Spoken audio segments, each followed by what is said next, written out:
നമസ്കാരം, ഗ്ലോബൽ മെല്ലിൻ്റെ പുതിയ എപ്പിസോഡിലേക്ക് എല്ലാവർക്കും സ്വാഗതം. വളരെ സങ്കടത്തോടെയാണ് ഞാൻ ഈ വീഡിയോ ചെയ്യുന്നത്. ഇപ്പോൾ ഇന്നത്തെ വീഡിയോ ഉദ്ദേശിക്കുന്നത് തന്നെ ട്രാഫിക്കുമായിട്ട് ബന്ധപ്പെട്ട അല്ലെങ്കിൽ വണ്ടിയുമായിട്ട് ബന്ധപ്പെട്ട കാര്യങ്ങളാണ്. അപ്പോൾ UK റീസെൻ്റായിട്ട് നടന്നൊരു കാര്യം പറഞ്ഞു തന്നെ തുടങ്ങാം. കഴിഞ്ഞ ദിവസം ഒരാഴ്ചയ്ക്ക് മുമ്പ് മാഞ്ചസ്റ്ററിൽ വെച്ചിട്ട് ഒരു പെൺകുട്ടി, പുള്ളിക്കാരി ഗർഭിണിയായിരുന്നു, പെഡസ്ട്രിയൻ റോഡ് ക്രോസ് ചെയ്ത സമയത്ത് ഒരു വണ്ടിക്കാരൻ വന്ന് ഇടിച്ചിട്ടിട്ട് പോയി. പുള്ളിക്കാരുടെ കുഞ്ഞ് അബോട്ടായെന്നാണ് നമുക്ക് അറിയാൻ സാധിക്കുന്നത്. അപ്പോൾ അങ്ങനെ വളരെ വിഷമകരമായ ഒരു സിറ്റുവേഷൻ. അതിന് ഹിറ്റ് ആൻഡ് റൺ ആണ്, നിർത്താതെ പോയതാണ്. അപ്പോൾ 16-17 വയസ്സുള്ള പിള്ളേരെയൊക്കെ അറസ്റ്റ് ചെയ്തു. അപ്പം വളരെ ക്രിട്ടിക്കലായിട്ട് ഇൻറ്റേർണൽ ഓർഗൻസിനൊക്കെ ബ്ലീഡിങ്ങും പ്രശ്നങ്ങളൊക്കെ ആയിട്ട് ഹോസ്പിറ്റലിൽ വളരെ ഇൻറ്റൻസീവ് കെയർ യൂണിറ്റിൽ അഡ്മിറ്റാണ് പുള്ളിക്കാരി. അപ്പോൾ പുള്ളിക്കാരിയുടെ ബെറ്റർമെൻറ്റിന് വേണ്ടി നമുക്ക് പ്രാർത്ഥിക്കാം. അപ്പോൾ ഇന്നത്തെ വീഡിയോയുടെ കാര്യം എന്ന് പറയുന്നത് ട്രാഫിക് റെഗുലേഷൻസ് അല്ലെങ്കിൽ ഇവിടെ വണ്ടി ഓടിക്കുന്ന സമയത്ത് ശ്രദ്ധിക്കേണ്ട കാര്യങ്ങൾ, അല്ലെങ്കിൽ അത് ശ്രദ്ധിക്കാതിരുന്നുകൊണ്ട് മലയാളികൾക്ക് വന്നിട്ടുള്ള നമ്മുടെ അറിവിലുള്ള പ്രശ്നങ്ങളെക്കുറിച്ചാണ് പറയുന്നത്. ഇപ്പോൾ എൻ്റെ കൂടെ ഉള്ളത് അബീസ് UK അത്യാവശ്യം നല്ല ഫോളോവേഴ്സ് ഉള്ള നമ്മുടെ ഒരു യൂട്യൂബറാണ്. അപ്പം വീഡിയോയിലേക്ക് സ്വാഗതം ബ്രോ. അപ്പോൾ ഇന്ന് നമ്മുടെ കുറച്ച് എക്സ്പീരിയൻസുകളാണ് ഷെയർ ചെയ്യുന്നത്. അപ്പോൾ അബീസിന് പലപ്പോഴും ഞാൻ ചെയ്യുന്നതിനേക്കാളും കൂടുതൽ വണ്ടി റിലേറ്റഡ് ഉള്ള വീഡിയോസ് ചെയ്യുന്ന കണ്ടിട്ടുണ്ട്.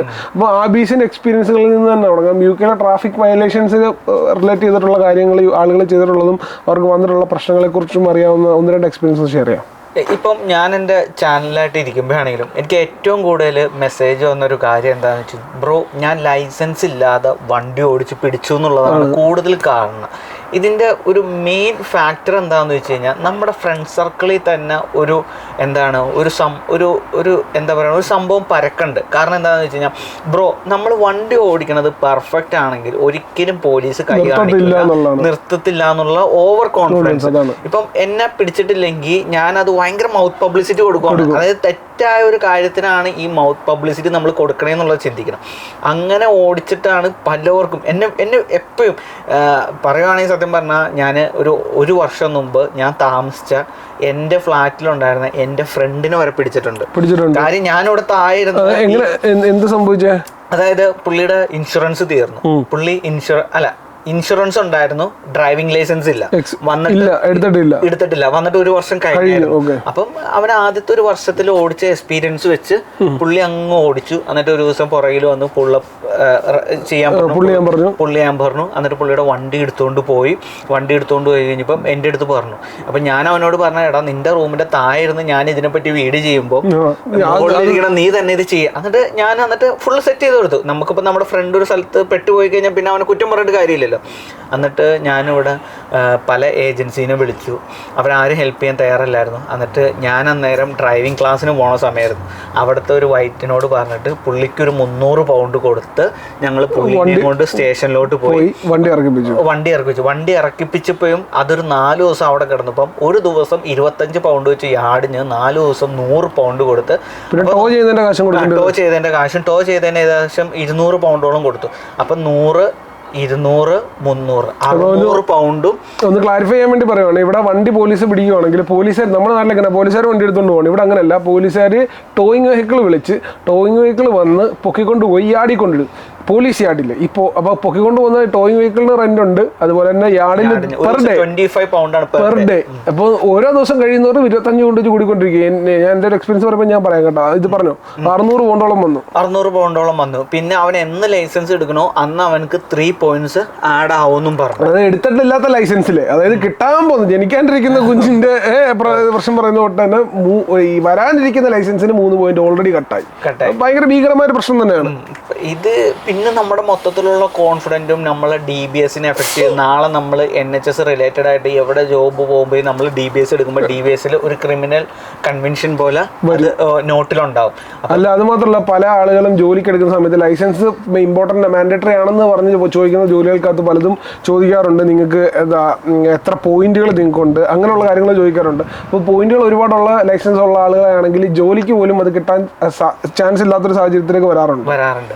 പിന്നെ ഞാൻ ഈ അടുത്ത് വണ്ടി റിലേറ്റഡ് ആയിട്ട് ചെയ്തതെന്നു വെച്ച് കഴിഞ്ഞാൽ, എൻ്റെ വീഡിയോയിൽ സ്ഥിരം വന്ന ഗോപിയുടെ വണ്ടിയുടെ ചില്ല് തല്ലി പൊട്ടിച്ചോണ്ട് പോയി. ആൾക്കാർ വന്ന് രാത്രി ചില്ല് തല്ലി പൊട്ടിച്ചോണ്ട് പോയി. ഇതിൻ്റെ ഒരു പ്രശ്നം എന്താണെന്ന് വെച്ച് കഴിഞ്ഞാൽ, അവരൊരു ഷൂ ഓർഡർ ചെയ്തിട്ട് ആ ഷൂയുടെ പെട്ടിയാണ് കാറിൽ വെച്ചത്. നമ്മൾ തിയറി പഠിക്കുമ്പം അവർ പെർഫെക്റ്റ് ആയിട്ട് പറയുന്നുണ്ട്, നമുക്ക് ഐ വിസിബിൾ ആയിട്ട് കാറിൻ്റെ അകത്ത് ഒരു സാധനം, ഈവൻ 1 പൗണ്ട് വേറൊരു സംഭവം കൂടെ ഞാൻ പറയാട്ടോ, 1.5 പൗണ്ടിന് ചില്ല് കെട്ടി പിടിച്ചിട്ട് പോയിട്ടുണ്ട് അവന്. ആ ചില്ല് മാറ്റാൻ 80 പൗണ്ട് മുടക്കായി. അതെന്താ വെച്ചാൽ ഈ നൈറ്റ് ടൈം ആവുമ്പം നമ്മൾ ഈ പറയുന്നത് ഹോംലെസ് ആയിട്ടുള്ള പീപ്പിൾ വരുമ്പോൾ ടോർച്ച് അടിക്കുമ്പോൾ അവർക്കറിയില്ല പെട്ടിയാണോ പെട്ടിയുടെ അകത്ത് ഷൂ ഉണ്ടോ, അവരൊന്ന് തല്ലി പൊട്ടിച്ചിട്ട് പോയി.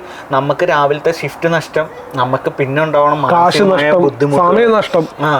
അപ്പം ഇത് തിയറിയിൽ എനിക്ക് എന്നെ സംബന്ധിച്ച് ഈ വണ്ടി കൊണ്ട് ഗ്യാരേജിൽ പോകുന്നോട്ട് മെനക്കെട്ട ഒരു പരിപാടി. ഇവിടെ അപ്പോയിന്റ്മെന്റ് എടുക്കണം, കാത്തു കെട്ടി കിടക്കണം, ഭയങ്കര പാടാണ് കേട്ടോ അപ്പോയിന്റ്മെന്റ് എടുക്കുക. അപ്പം അങ്ങനെ നമുക്ക് മെനക്കേട് തന്നെയാണ് എൻ്റെ ഓഫ് ദി ഡേ ഉണ്ടാകുന്നത്. ഇതിൻ്റെ കൂട്ടത്തിൽ ചേർത്ത് പറയാനുള്ളത് എൻ്റെ ലൈഫിൽ, എൻ്റെ പേഴ്സണൽ ലൈഫിൽ നടന്ന ഒരു എക്സ്പീരിയൻസ് ആണ്. ഞാൻ വന്ന സമയത്ത് ഞങ്ങളൊരു വണ്ടി എടുത്തിട്ടുണ്ടായിരുന്നു. ഞാനും എൻ്റെ ഒരു ഫ്രണ്ടൂടെ ചേർന്നിട്ടായിരുന്നു വണ്ടി എടുത്തത്. ഒരു 3-4 ആഴ്ച അല്ലെങ്കിൽ എനിക്കൊന്ന് 1 മാസത്തിൽ കൂടുതലായിട്ട് ആ സമയമായപ്പോഴത്തേക്ക് ഇപ്പം വണ്ടി എടുത്തുകൊണ്ട് പോയിട്ട് ഒരു കോംപ്ലിക്കേറ്റഡ് റോഡിൽ വെച്ച് ആക്സിഡൻറ്റ് സംഭവിച്ചു. ശരിക്കും ന്യായമായിട്ട് നോക്കുവാണെങ്കിൽ നമ്മുടെ ഭാഗത്തായിരുന്നു ന്യായം, പക്ഷേ നിയമപരമായിട്ട് നോക്കുവായിരുന്നെങ്കിൽ മറ്റേ ആൾക്കാരുന്ന് പ്രയോറിറ്റി. അപ്പം അയാളെ സിഗ്നൽ മാറ്റിയപ്പം ദൂരേന്നേ ഭയങ്കര സ്പീഡിൽ വന്ന് ഇടിച്ചാണ്. പക്ഷേ പ്രയോറിറ്റി പുള്ളിക്കായിരുന്നുകൊണ്ട് തന്നെ അങ്ങനെയായിരുന്നു പ്രശ്നം പറ്റിയത്. പക്ഷേ പുള്ളിക്ക് അമ്മൂറ്റി ഇല്ലാഞ്ഞുകൊണ്ട് ഞങ്ങൾക്ക് മറ്റ് ഇൻഷുറൻസിൻ്റെ പ്രശ്നങ്ങളോ കാര്യങ്ങളോ ഒന്നും പറ്റില്ല. പക്ഷേ വണ്ടി ബെൻഡായി പോയിട്ട് നമുക്കത് റൈറ്റ് ഓഫ് ചെയ്യേണ്ടി വന്നു. ഈ റൈറ്റ് ഓഫ് ചെയ്യുന്ന സമയത്ത് നമ്മൾ പോലീസിനെ വിളിച്ചു, കാരണം നമ്മളെ കൊണ്ടുവന്ന് ഇടിക്കുക. പോലീസിനെ വിളിച്ചു, പോലീസുകാർ വന്നു. ഇതുപോലെ നേരത്തെ പറഞ്ഞുകൊണ്ട് തന്നെ ടോയിങ് വെഹിക്കിൾ വന്നു, യാടി കൊണ്ടുപോയി.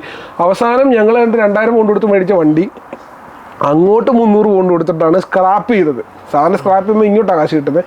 അത് ഒഴിവാക്കാൻ വേണ്ടി നമ്മൾ അത്ര എമൗണ്ട് കൊടുക്കേണ്ടി വന്നു. പിന്നെ എനിക്ക് വണ്ടി ഇപ്പം UK നമുക്കറിയാം, നമ്മൾ UK തന്നെ എല്ലാവർക്കും ഒരു 90% മലയാളികൾക്കും വണ്ടി വേണം. വണ്ടി പാർട്ട് ഓഫ് ലൈഫാണ്. ഇവിടെ വണ്ടിയിൽ ഭയങ്കര ബുദ്ധിമുട്ടാണ്. നമ്മുടെ ലൈഫ് കുറച്ചുകൂടെ ഈസി ആവുകയാണ്.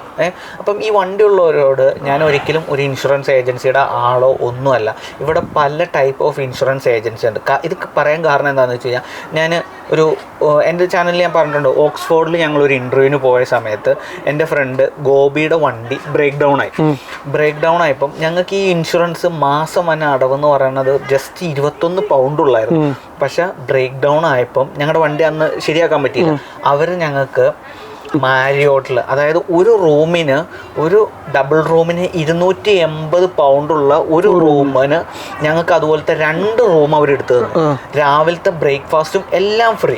എന്നിട്ട് അവർക്കിടെ ട്രക്കിൽ കയറിയാണ് ഞങ്ങൾ ഷെഫീൽഡിലോട്ട് വന്നത്. അതേസമയം ഞങ്ങൾക്ക് അന്ന് ആ ഇൻഷുറൻസ് ഇല്ലായിരുന്നെങ്കിൽ ഞങ്ങളുടെ കയ്യിൽ നിന്ന് പോണ കാശ് എന്ന് പറഞ്ഞാൽ ഒരു ഹ്യൂജ് എമൗണ്ട്. എന്താണെന്ന് വെച്ചാൽ ഓക്സ്ഫോർഡിൽ നിന്ന് ഇങ്ങോട്ട് ഏകദേശം 200 മൈൽസ് ഉണ്ട്. അപ്പോൾ അതിന് തന്നെ ഞങ്ങളൊരു 400 പൗണ്ട് കൊടുക്കേണ്ട വരുന്നതായിരിക്കും. ഇത് ഞങ്ങളുടെ വീടിൻ്റെ ഫ്രണ്ടിൽ തന്നെ ആ ഇൻഷുറൻസ് പല രീതിയിലുണ്ട്. ഇപ്പം എൻ്റെ കാറാണ്, പക്ഷെ ഞാൻ ആ ഇൻഷുറൻസ് എടുത്തിട്ടില്ല. പക്ഷെ എൻ്റെ കാറിൽ സ്റ്റെഫിന് ഇരിക്കുകയാണെങ്കിൽ സ്റ്റെഫിന് ആ ഇൻഷുറൻസ് ഉണ്ടെങ്കിലും എൻ്റെ കാറിന് ചെയ്യാം. സ്റ്റെഫിൻ്റെ പേരിൽ എടുക്കാൻ പറ്റും. വണ്ടിക്ക് മാത്രമല്ല, വ്യക്തികളുടെ പേരിലും ആ ഇൻഷുറൻസ്. അത് മാത്രമല്ല, എനിക്കൊരു കാര്യം ആഡ് ചെയ്യാനുള്ളത്, കോംപ്രിഹെൻസീവ് ഇൻഷുറൻസ് എന്ന് പറഞ്ഞ സിസ്റ്റം ഉണ്ട്. ഈ കോംപ്രിഹെൻസീവ് ഇൻഷുറൻസ് ഇപ്പോൾ എനിക്ക് കോംപ്രിഹെൻസീവ് ഇൻഷുറൻസ് ഉള്ള വ്യക്തിയാണ്. അപ്പോൾ എൻ്റെ വണ്ടി കോംപ്രിഹെൻസീവ് എന്ന് പറഞ്ഞാൽ എൻ്റെ ഈ ബമ്പർ ടു ബമ്പർ പോലത്തെ നാട്ടിൽ നമ്മുടെ വണ്ടിക്കും കവർ കിട്ടും, ഇടിക്കുന്ന ആൾക്കുണ്ടെങ്കിൽ തേർഡ് പാർട്ടിക്കും കവർ കിട്ടും. പക്ഷേ ഒരു 90% നിങ്ങളുടെ ഓരോരുത്തരുടെ പോളിസി ചെക്ക് ചെയ്യുക. കോംപ്രിഹെൻസീവ് ഇൻഷുറൻസ് ആണെങ്കിൽ എനിക്ക് എൻ്റെ ഇൻഷുറൻസ് കൊണ്ട് എനിക്ക് ഏത് വണ്ടി ഓടിക്കാം. ഇപ്പം ഞാനിപ്പോൾ അത് ക്ലോസ് എന്ന് പറയുന്നത് എൻ്റെ പേര് രജിസ്റ്റർ ചെയ്യാത്തതോ എൻ്റെ പേര് റെൻറ്റ് ചെയ്യാത്തതോ സെയിം തന്നെ എൻ്റെ പാർട്ട്ണറിൻ്റെ പേരിലും റെൻറ്റ് ചെയ്യാത്തതും സ്വന്തമായിട്ടില്ലാത്തതായ ആരുടെ വണ്ടി വേണമെങ്കിലും എനിക്ക് ഓടിക്കാം. ആ വണ്ടിക്കെല്ലാം എനിക്ക് തേർഡ് പാർട്ടി ഇൻഷുറൻസ് കവേർഡാണ് ഓട്ടോമാറ്റിക്കലി എൻ്റെ ഇൻഷുറൻസിൽ നിന്ന്. അപ്പോൾ പല ആളുകൾക്ക് ഇത് അറിയത്തില്ല. കോംപ്രിഹെൻസീവ് ഇൻഷുറൻസ് ഉണ്ടെങ്കിൽ നമുക്ക് മറ്റു വണ്ടികൾ ഓടിക്കാം. അപ്പം ഈ കോംപ്രിഹെൻസീവ് ഇൻഷുറൻസ് ഉള്ളവരെല്ലാം ഇത് കേട്ടിട്ട് നാളെ പോയി എടുക്കരുത്. നിങ്ങൾ കോംപ്രിഹെൻസീവ് ഇൻഷുറൻസിൻ്റെ പോളിസി നോക്കുക. ഞാൻ അതിന് താഴെ ഇവിടെ ഞാൻ എൻ്റെ പോളിസിയിലുള്ള എഴുതിയേക്കുന്ന സാധനം ഞാൻ ഇവിടെ താഴെ കൊടുത്തേക്കാം. അപ്പോൾ ഇതേപോലെ നിങ്ങളുടെ പോളിസിയിലും എഴുതിയിട്ടുണ്ടെങ്കിൽ മാത്രം നിങ്ങൾക്കും ഇതേപോലെ തന്നെ ഓടിക്കാൻ സാധിക്കുന്ന ഒരു കാര്യമാണ്. പിന്നെ ലാസ്റ്റായിട്ട് ഞാൻ എൻ്റെ സൈഡിൽ നിന്നൊരു പോയിന്റ് ആഡ് ചെയ്യണം. വളരെ സങ്കടമുള്ള ഒരു കാര്യമാണ്. കാര്യം നമ്മളിപ്പോൾ ഇവിടെ പഠിക്കാൻ വന്ന സ്റ്റുഡൻസിൽ നല്ല കാശുള്ള മക്കളൊക്കെ ഉണ്ടാവും. പക്ഷേ ആ കാശിൻ്റെ അഹങ്കാരം നിങ്ങൾ ഒരിക്കലും UK കാണിക്കരുത്. കാരണം എന്താണെന്ന് വെച്ച് കഴിഞ്ഞാൽ, എൻ്റെ ഫ്രണ്ട്, നമുക്ക് പേഴ്സണലി അറിയാവുന്ന ഫ്രണ്ട്, ഇവിടെ വന്ന് 4ാമത്തെ ആഴ്ച, അതായത് നാട്ടിൽ കാറിൽ നിന്ന് ഇറങ്ങി യാത്ര ചെയ്യില്ലാത്ത അവനാണ്. 4ാമത്തെ ആഴ്ച ഇവിടെ വണ്ടി വന്ന് അവൻ്റെ വണ്ടി ഇടിച്ച് ഭയങ്കര സങ്കടമായി നമുക്ക്. ഇത് കാരണം എന്താണെന്ന് വെച്ച് കഴിഞ്ഞാൽ, നിങ്ങൾക്ക് കാശുണ്ടായിരിക്കും, പക്ഷേ ഇവിടുത്തെ UK ഡ്രൈവിംഗ് എന്ന് പറഞ്ഞാൽ എൻറ്റയർലി കേരളത്തിൽ നിന്ന് ഡിഫറെൻ്റ് ആണ്. നിങ്ങൾ ഓർക്കും അവിടെയും കാറിന് 4 ടയറല്ലേ, ഇവിടെ 4. പക്ഷെ അങ്ങനെയല്ല, റൂള് ഭയങ്കര ഡിഫറെൻ്റ് ആണ്. ഒരു റൗണ്ട് ബോട്ടിൽ എന്ത് ചെയ്യണം, ഒരു ഗീവ് അവേയിൽ അത് പ്രോപ്പറായിട്ട് പഠിച്ചില്ലെങ്കിൽ നമ്മുടെ ഇറച്ചിയിൽ മണ്ണ് പറ്റണ അവസ്ഥയാണ്. അത് ഓൾറെഡി പറ്റിയോണ്ടാണ് ഈ പറയണത്. നാട്ടിലെ ആ ഒരു സിസ്റ്റത്തിന്, ആ ഒരു നാട്ടിൽ നമ്മൾ പറപ്പിച്ചെടുത്തോണ്ട് പോകുന്ന ആ ഒരു രീതിക്ക് വേണ്ടി ഇവിടെ ചെയ്ത് കഴിഞ്ഞാൽ ആ ഒരു സിസ്റ്റം അല്ല നമുക്ക് ഇപ്പം എപ്പോൾ ഇടികിട്ടെന്ന് ചോദിച്ചാൽ. അതായത് ഗിവ് വേ ലൈനുകളുണ്ട്. ഈ ഗിവ് വേ ലൈനുകളിൽ നിർത്തിയില്ല എന്നുണ്ടെങ്കിൽ നമുക്ക് ചിലപ്പോൾ ഒരു വണ്ടിയും കാണത്തില്ല. നമ്മൾ എടുത്ത് ഗിവ് വേ ലൈനിൽ നിന്ന് നോക്കാതെ എടുത്ത് മുന്നോട്ട് ചാടിയ ഒരു 20% എങ്കിലും നല്ല കിടില ഇടി കിട്ടാൻ ചാൻസ് ഉണ്ട് ഇല്ലേ? അപ്പൊ അത് ഭാഗ്യമുള്ളവർക്ക് ഇറങ്ങുമ്പോൾ തന്നെ കിട്ടും, ഇല്ലാത്തവർക്ക് കിട്ടത്തില്ല. അപ്പൊ ഒരു ദിവസം കിട്ടിയില്ലെന്ന് പറഞ്ഞാൽ അടുത്ത ദിവസം കിട്ടത്തില്ലെന്നല്ല പറയുന്നത്. അതുകൊണ്ട് ഇവിടുത്തെ റൂള് മനസ്സിലാക്കാതെ ഓടിച്ചാൽ പ്രശ്നമോ. ഇവിടെ വരുമ്പോൾ ഒരു മാസം നിങ്ങളുടെ ഫ്രണ്ട്സ് ആരെങ്കിലും ഡെലിവറിയോ കാര്യങ്ങളോ ഓർഡർ ഉണ്ടെങ്കിൽ അവർക്കടെ ഒപ്പം 2 ദിവസം ചുമ്മാ ജസ്റ്റ് ഒന്ന് വണ്ടിയിലിരുന്ന് പോവുക, നമുക്ക് കാര്യങ്ങൾ മനസ്സിലാക്കാം. ഇപ്പൊ സത്യം പറഞ്ഞാൽ ഞാനിവിടെ വന്ന് ഒരു 1.5 വർഷം കഴിഞ്ഞ് നാട്ടിൽ പോയി. നാട്ടിൽ കഴിഞ്ഞ് എയർപോർട്ടിൽ നിന്ന് ഞാൻ കാർ എടുത്ത് ഫ്രണ്ടിലോട്ട് എടുക്കുമ്പോൾ റൗണ്ട് ബോട്ടിന് അവിടെ നിർത്തി. ഇപ്പം പുറകിൽ നിന്ന് നമ്മുടെ പെങ്ങള് പറയാ എന്തിനാ അവിടെ നിർത്തണം, വണ്ടി എടുത്തോണ്ടോ എന്ന് വെച്ചാൽ നമ്മൾ ഇവിടുത്തെ ഒരു ശൈലിയോട്ട് മാറുമ്പോൾ അവർക്ക് അത് അക്സെപ്റ്റ് ചെയ്യാൻ പോലും പറ്റുന്നില്ല. അപ്പം അത്രയും ഹ്യൂജ് ഡിഫറൻസ് ഉണ്ട് ഇവിടെ. അപ്പൊ അത് നിങ്ങൾ മനസ്സിലാക്കും, ഇത് നിങ്ങളെ പേടിപ്പിക്കാനോ. അപ്പം ഇതിനകത്ത് ഇപ്പൊ പറഞ്ഞതിന്റെ കാര്യം എന്താണെന്ന് പറഞ്ഞാല്, നാട്ടിൽ നിർത്താതെ നമ്മൾ മുന്നോട്ട് കയറാറുണ്ട്, ഇവിടെ എല്ലാരും നിർത്താറുണ്ട്. അതുകൊണ്ട് അപ്പുറത്തെ സൈഡിൽ നിന്ന് വരുന്ന ആളുകൾ ബ്രേക്കിനെ കുറിച്ച് ചിന്തിക്കുന്നില്ല. കാരണം നമ്മൾ നിർത്തുമെന്ന് അവർക്ക് അറിയാം, കാരണം അതാണ് ഇവിടുത്തെ സിസ്റ്റം. അപ്പൊ അവർ ചവിട്ടി പറിച്ചെടുത്തോണ്ട് വരും, നമ്മൾ നോക്കാതെ എടുത്ത് ചാടും. അവര് ബ്രേക്കിന്റെ ഭാഗത്തോട്ട് കാല് വെക്കുന്നതിനെ കുറിച്ച് ചിന്തിക്കുന്നത് പോലും ഇല്ല. നമ്മളും വണ്ടി പിടിക്കുന്നതല്ലേ, ആക്സിലേറ്റർ ചവിട്ടി പിടിച്ചായിരിക്കും വരുന്നത്, നേരെ ഒന്ന് ഇടിക്കും. അതും ഈ എത്ര സ്പീഡ് കൂടുതലെന്നുള്ളതിനേക്കാൾ ആക്സിലറേഷൻ കൂടുന്നതനുസരിച്ചിട്ട് ആഘാതം ഭയങ്കര ഭീകരമായിരിക്കും. അപ്പോൾ അതുകൊണ്ട് തന്നെ ആ ഒരു കാര്യം ശ്രദ്ധിക്കേണ്ട ഒരു കാര്യം. അപ്പം ഈ വീഡിയോ ചെയ്തതിൻ്റെ ഒരു ഉദ്ദേശം എന്ന് പറയുന്നത് തന്നെ ആരെ കൊച്ചാക്കി കാണിക്കാനോ അല്ലെങ്കിൽ അങ്ങനെ ചെയ്യരുത് ഇങ്ങനെ ചെയ്യരുതെന്ന് പറയുന്ന ആ ഒരു രീതിയല്ല. നിങ്ങൾ വരുമ്പോൾ ശ്രദ്ധിക്കേണ്ട കുറച്ച് കാര്യങ്ങൾ, നമ്മൾ ഈ പറഞ്ഞ കാര്യങ്ങളൊക്കെ കുറച്ച് ശ്രദ്ധിച്ചാൽ നിങ്ങൾക്ക് തന്നെ ബെറ്റർ ആയിരിക്കും ലൈഫിൽ. ഈ പറയുന്ന പോലെ UK വന്ന ഉടനെ തന്നെ ഇപ്പോൾ കഴിഞ്ഞ ദിവസം തന്നെ ഒരു പുള്ളിക്കാരിയെ ഒരു മലയാളി പുള്ളിക്കാരി ഒരു ഇംഗ്ലീഷുകാരി ഇടിച്ചിട്ടിട്ട് നിർത്താതെ പോയി, പുള്ളിക്കാരി മരിച്ചുപോയി. അങ്ങനെ ക്രിമിനൽ ഒഫൻസ് ആണ്. ഈ ഇംഗ്ലീഷ് ലേഡിയെയാണ് ഇടിച്ചിട്ടത്, പുള്ളിക്കാരി എന്നിട്ട് മലയാളി നിർത്താതെ പോയി. ഇപ്പം നമ്മൾ കേട്ടറിഞ്ഞ കാര്യം കേട്ടോ, നമുക്ക് നേരിട്ട് അറിയുന്ന കാര്യമല്ല. പക്ഷേ അവർ ക്രിമിനൽ ഒഫൻസ് ആണ്, 11 വർഷമെങ്കിലും ജയിൽ ശിക്ഷ ലഭിക്കുന്ന ഒരു കാര്യമാണ്. ഹിറ്റ് ആൻഡ് റണ്ണുമാണ്, നിർത്തിയില്ല. ഓക്കെ, ഇതിൽ ഞാൻ ഒരു കാര്യം കൂടെ ആഡ് ചെയ്യുകയാണ്. നിങ്ങൾക്ക് എന്തെങ്കിലും ഒരു ആക്സിഡൻറ്റോ തട്ടലോ മുട്ടലോ പറ്റിക്കഴിഞ്ഞാൽ നിങ്ങൾ അത് നേരിട്ട് പോയി ഇത് പറ്റിപ്പോയി സോറി ഞാൻ എന്ത് ചെയ്യണം, ഞാൻ നിർത്തുക അങ്ങനെ പോ. അതല്ലാതെ ഹൈഡായിട്ട് വെച്ച് അവരത് കണ്ടുപിടിച്ചു കഴിഞ്ഞാൽ പിന്നെ നിങ്ങൾക്ക് എന്ത് പറ്റുമെന്ന് നമുക്ക് ഇപ്പൊ പ്രെഡിക്റ്റ് ചെയ്യാൻ പറ്റില്ല. വളരെ മോശമായിരിക്കും നിങ്ങളുടെ അവസ്ഥ. അത് മാത്രമല്ല, പണ്ടത്തെ സിസ്റ്റം അല്ല, എല്ലായിടത്തും മുക്കിലും മൂലയ്ക്ക് CCTV ഉണ്ട്. അത് ഗവൺമെന്റ് CCTV ഉണ്ട്, പ്രൈവറ്റ് CCTVs ഉണ്ട്. ഒരിക്കലും മുങ്ങാൻ പറ്റത്തില്ല. വണ്ടി തട്ടുവാണെങ്കിൽ അല്ലെങ്കിൽ ആരെങ്കിലും ഇടിച്ചിടുവാണെങ്കിൽ അവിടെ നിർത്തി കാര്യം പറയുക. അപ്പൊ അത് ഇൻഷുറൻസുമായിട്ട് ഡീൽ ചെയ്ത് ചിലപ്പോൾ നമ്മുടെ ഇൻഷുറൻസ് ഒരു 10-100 ബോണ്ട് കൂടുമായിരിക്കും മാസം. പോട്ടെ, നമുക്ക് ജയിലിൽ കിടക്കുന്നതിലും ഭേദമല്ലേ, ഡീപ്പോർട്ടേഷനോ ജയിലിൽ പോകുന്നതിനേക്കാളും ഭേദമല്ലേ അങ്ങനെ. അപ്പോൾ ആ ഒരു കാര്യം കൂടെ നിങ്ങൾ തീർച്ചയായിട്ടും ശ്രദ്ധിക്കുക. അപ്പോൾ ഇന്നത്തെ വീഡിയോ നിങ്ങൾക്ക് ഹെൽപ്ഫുൾ ആണെന്ന് വിശ്വസിക്കുന്നു. നിങ്ങൾ UK വരുന്ന സ്റ്റുഡൻസോ അല്ലെങ്കിൽ വരുന്ന ആളുകളോ അല്ലെങ്കിൽ UK ഓൾറെഡി ഉള്ള ആളുകൾക്കോ ഇത് തീർച്ചയായിട്ടും ഹെൽപ്ഫുൾ ആണെന്ന് വിശ്വസിക്കുന്നു. ഈ വീഡിയോ ഇഷ്ടപ്പെട്ടെങ്കിൽ ഈ വീഡിയോ ഒന്ന് ലൈക്ക് ചെയ്യുക. നിങ്ങളുടെ വണ്ടി ഓടിക്കുന്ന സുഹൃത്തുക്കളുണ്ടെങ്കിൽ അവരിലേക്ക് ഒന്ന് ഷെയർ ചെയ്ത് കൊടുക്കുക. വീഡിയോ അതിനൊപ്പം വളരെ ചെറിയ റിക്വസ്റ്റ് ചെയ്യേണ്ടത്, നിങ്ങൾ ആദ്യം വണ്ടി വീഡിയോ ആണെന്നുണ്ടെങ്കിൽ അല്ലെങ്കിൽ സബ്സ്ക്രൈബ് ചെയ്യാതെ വീഡിയോസ് കണ്ടുകൊണ്ടിരിക്കുന്നുണ്ടെങ്കിൽ ദയവായി ചാനൽ സബ്സ്ക്രൈബ് ചെയ്യുക. അപ്പം ഞാൻ ഇതുപോലത്തെ ഇൻഫോർമേറ്റീവ് കണ്ടൻസ് ഒന്നും മിസ്സായിരിക്കാൻ തരത്തിലുള്ള ബെല്ലൈക്കൺ പ്രസ് ചെയ്യാൻ മറക്കരുത്. നമുക്ക് ഒരു വീഡിയോ കാണാം. Good bye.